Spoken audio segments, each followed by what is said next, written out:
नाज़रीन, मुस्लिम लीग नून के कायद नवाज शरीफ एक मरतबा फिर से फॉर्म में नज़र आ रहे हैं और जो कुछ वो कह रहे हैं, क्या वो एक नया बयानिया बनाने जा रहे हैं। वो ये कह रहे हैं कि कौम के साथ ज़्यादती करने वालों को माफ़ नहीं कर सकता, इंतकाम लेना नहीं चाहता, लेकिन हिसाब तो बनता है क्योंकि हिसाब ना लिया गया तो मुल्क के साथ खेल बंद नहीं होगा। लेकिन जब वो वापस तशरीफ़ लाए थे लंदन से तो उन्होंने कहा था कि सबको साथ लेकर चलेंगे और किसी को इंतकाम का निशाना नहीं बनाया जाएगा।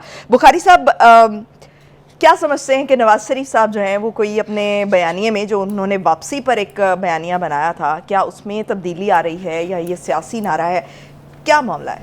मेरे ख्याल से मुकदमात से जान छूट जाने के बाद नवाज शरीफ साहब काफ़ी अब ऐसी गुफ्तगू कर रहे हैं जिसको आप बेजा बेवजह या बेमानी नहीं करार दे सकते। वो ये कह रहे हैं कि मैं इंतकाम नहीं लूँगा।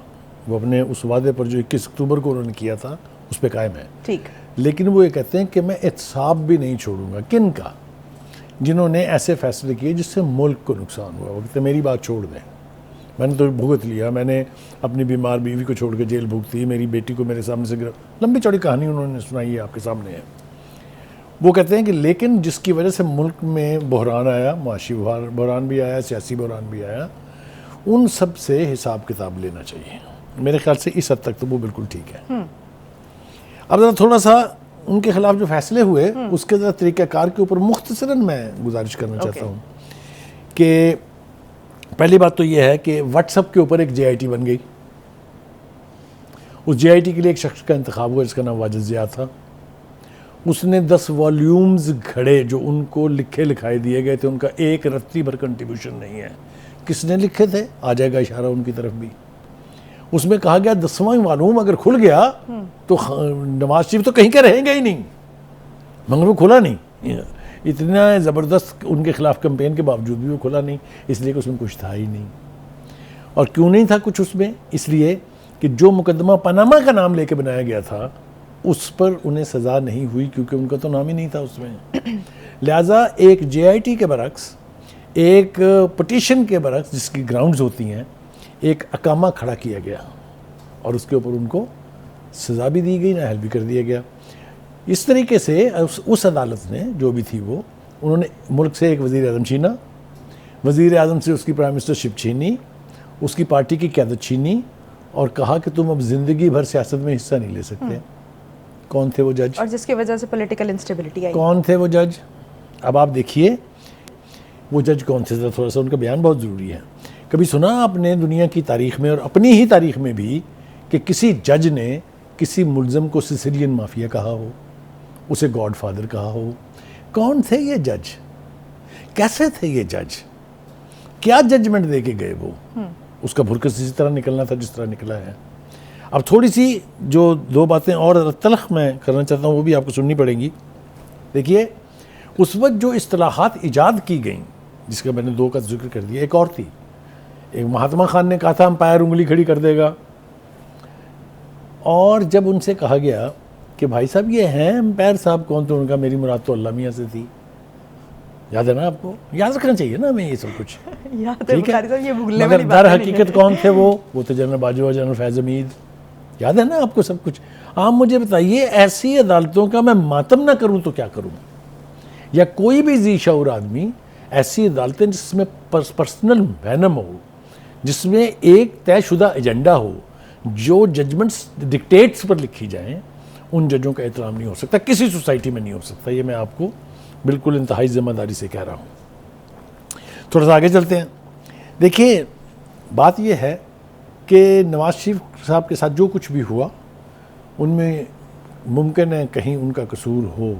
मैं ये बिल्कुल नहीं कह रहा हूँ कि वो बिल्कुल यानी कतन कोई वजह ही नहीं थी। ज़ाहिर है जब आपने किसी को इक़्तिदार से हटाना है, जब आपने किसी की पार्टी को ज़लील उखार करना है, जब आपने किसी ख़ानदान को आपस में लड़ने की कोशिश करनी है, तो इनको जस्टिफाई तो किसी तरीके से नहीं किया जा सकता। आप ये नहीं कह सकते कि ये एक्ट ठीक थे जिसने भी किए।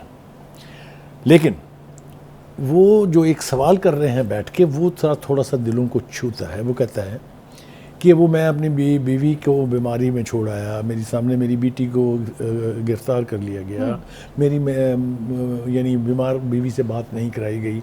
अब लोगों को ऐसी हासिल है कि वो बेटों से हफ्ते में 2 दफ़ा बात करते हैं। उनके जेल में उनको एक्सरसाइज की साइकिल दे दी गई, उनके लिए वहाँ देसी मुर्गी देसी घी में पकती है। और एक शख्स जो है जो बुनियादी इंसानी हमदर्दी का मुजाहरा किया जा रहा है, वो अमेरिका के प्रेसिडेंट ट्रंप से मिलने के बाद कहता था कि जाकर उसका एसी निकलवा लूंगा, घरों से खाने बंद करवा लूंगा। याद तो है ना आपको, ये कुछ अपने पास से मैं घड़ तो नहीं रहा हूँ ना। इसको कहते हैं मुकाफात अमल।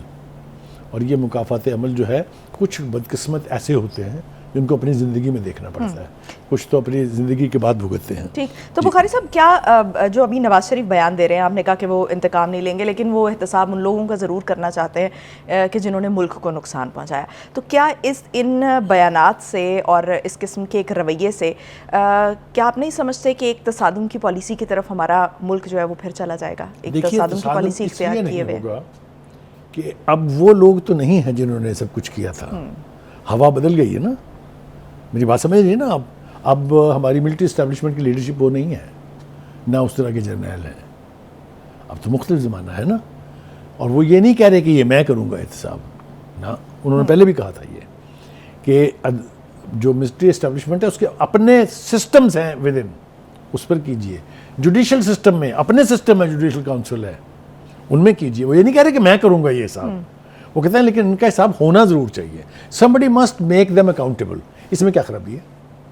लेकिन ये अवाम के सामने ये बात करने से क्या मतलब है? देखिए, और कहाँ जाए? एक सियासतदान की कॉन्स्टिट्यूंसी जो है वो उसके वोटर्स और उसके सपोर्टर्स हैं।